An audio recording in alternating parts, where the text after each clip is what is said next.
지난 8일 용인에서 길고양이를 돌봐주는 한 50대 여성이 위에서 떨어진 벽돌을 맞고 숨지는 사고가 발생을 했었죠. 아직까지 용의자가 밝혀지지 않아 지금 미궁에 빠진 그런 상황입니다. 자, 이제 현상금까지 걸고 경찰이 공개 수사에 나섰는데요. 자세한 내용 알아보겠습니다. 이동희 차장. 네. 자, 일단 이 사건이 어떻게 발생하게 됐는지 또 모르시는 분들도 계실 것 같은데 이 아파트 그림을 좀 보면서 어떤 상황에서 사고가 벌어진 건지 정리를 좀 해주시죠. 예, 아파트 전체 높이는 18층짜리 아파트였고요. 출입구가 3개가 있는 모두 가로로 보면은 6채가 들어있는 그런 아파트 한 동이 있었습니다. 그 아파트 중에서 가장 끝자락에 있는 부분에서 화단 앞에서 이 길고양이를 위한 집을 만들어주고 있었습니다. 55살 박모 씨, 29살 김모 씨 이렇게 두 명이 같이 이 길고양이를 위한 거주 공간을 이렇게 자그마하게 만들어주고 있었는데요. 그런데 누군가가 던졌는지 확인이 되지 않았지만 벽돌이 위에서 떨어지면서 이 박 씨의 머리를 강타했습니다. 예, 그랬군요. 박 씨는 목숨을 잃었고요. 박 씨를 강타하고 쪼개진 이 파편이 김 씨에게도 튀었는데 김 씨도 두개골이 함몰될 정도로 아주 큰 부상을 입었습니다. 자, 근데 지금 여러 가지 가능성을 이제 생각해 볼 수 있어요. 이제 경찰은 누군가가 고의로 벽돌을 던졌을 거라고 지금 보고 있는 상황인데, 네. 지금 아파트에서 이분들이 있었던, 피해자들이 있었던 곳과 간격이 어느 정도 되는지, 왜냐면 예를 들어 이제 난간에 있던 벽돌이 그냥 실수로 떨어졌을 수도 있다 이렇게 볼 수 있는데, 그게 아니라는 이유가 있을 거예요. 맞습니다. 그 대목을 좀 주목을 해야 되는데요. 만약에, 베란다나 이런 데 있었던 돌이나 다른 물체가 그냥 또 바람에 의해서 떨어졌다라고 한다면 아마 아파트 동과 이 피해자들 요 사이가 대단히 가까웠을 겁니다. 그런데 이 부상을 입고 숨진 이 두 사람은 아파트 이 끝자락에서부터 6에서 7m 정도나 떨어져 있는 곳에 있었거든요. 그러다 보니까 아무리 높은 곳에서 제일 높은 곳에서 떨어진다 하더라도 이렇게 돌이 저절로 떨어졌을 때 6m나 7m까지 날아갈 수 없거든요. 그렇기 때문에 경찰에서는 인위적인 힘, 즉 사람의 손으로 던졌기 때문에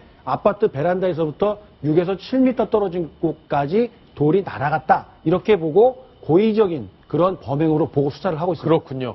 자, 그렇다면 이 벽돌이 원래 그 옥상으로 지금 추정이 되는 건데, 옥상에 있었을지, 아니면 누군가 그걸 가지고 올라간 벽돌인지, 이걸 이제 따져봐야 되는 거 아니에요? 상식적으로 보면요, 옥상에서 있을 수도 있고, 저층이 아닌 중간층 이상에서 돌을 던졌기 때문에 사람이 숨졌다, 다치고 숨졌다, 이렇게 볼 수가 있을 겁니다. 그러면 요즘 CCTV 다 있으니까 누군가가 벽돌을 들고 가는 장면만 확인이 되면 바로 쉽게 범인을 잡을 수 있었을 겁니다. 예. 하지만 일주일치 이상의 CCTV를 지금 계속 분석을 해보고 있는데요. 누가 벽돌을 들고 가는 장면이 담긴 CCTV 발견이 안 되고 있고요. 다만 이 아파트 지하에 공사하다가 쓰고 남은 이 벽돌 몇 장이 발견이 된 건 있습니다. 하지만 이 역시 누가 이 벽돌을 들고 갔는지 발견이 되지 않았고, 다만 이 피해자들을 강타한 벽돌을 자세히 살펴보니까 한쪽은 말라 있었고 한쪽은 젖어 있었다, 이렇게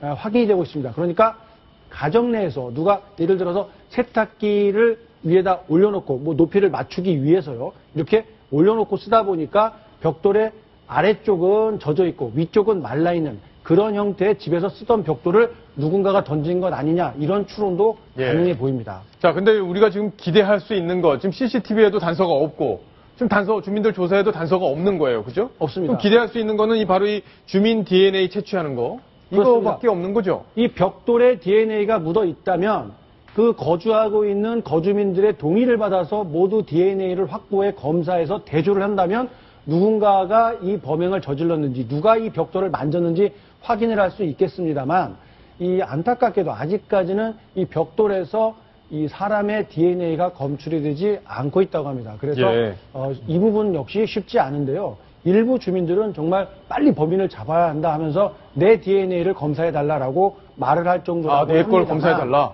그렇습니다만 아직까지 이 대조해야 될 벽돌에서 DNA가 검출이 되지 않고 있기 때문에 이런 방식의 수사 역시 난항에 부딪혀 있는 실정입니다. 그렇군요. 현재로서는 옥상이라면은 그 계단을 통해서 올라가는 장면이 CCTV에 걸렸을 수는 있을 텐데 아직까지 안 나오는 거잖아요. 나오지 않고 있습니다. 그러면 집안에 있던 벽돌을 던졌을 가능성, 그러니까 벽돌은 이번 사건이 있기 한참 전에 옮겨졌을 가능성, 이런 것들을 높게 볼 수 있을 텐데. 맞습니다. 이 벽돌이 옮겨지는 과정이 화면에 담겨 있지 않기 때문에요.